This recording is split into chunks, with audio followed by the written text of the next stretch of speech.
C'est parti pour l'analyse du PEA de Thomas. Il a ouvert son PEA en 2024. Il est chez Boursorama, c'est un très bon courtier, je recommande. Il a 12 000 € au total dans son plan, mais il a une moins-value de presque 1 000 €. On va voir quel est l'élément perturbateur. Il possède 4 actions, il y a une grosse plus-value chez DBV Technologies. Par contre, il y a 2 grosses moins-values chez Alfen et Soitec. Je connais pas Alfen, c'est une boîte qui crée des bornes de recharge pour les voitures électriques. Et en 2020, l'action, elle a fait x5. Mais à partir de 2023-2024, le cours a commencé à chuter parce qu'il y avait moins de profit et que la hype elle est redescendue. Mais on va y revenir.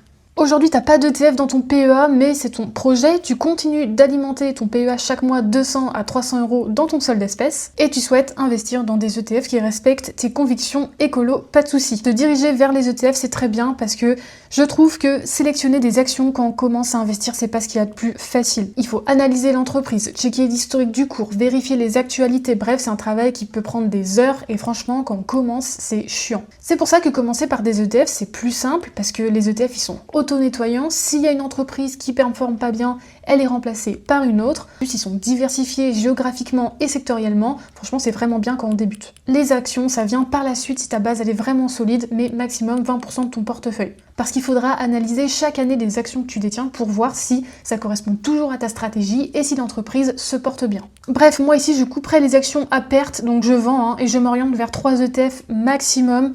Un Europe, donc soit un stock 600, soit un stock 50, un US, soit un Nasdaq 100, soit un S&P 500, et en complément un Asie. Et pour les convictions écolo, là tu peux aller voir sur le site d'Amundi et de BNP parce que ce sont les plus gros fournisseurs d'ETF dans le PEA et tu vas voir, il y a des critères pour chercher des ETF, dont les critères responsables. Ça va te permettre d'en trouver et de pouvoir les analyser. Et si tu veux que j'analyse ton PEA, écris analyse sous la vidéo. C'est un bonus que je propose dans ma formation Mon Kit PEA et c'est dispo jusqu'à dimanche.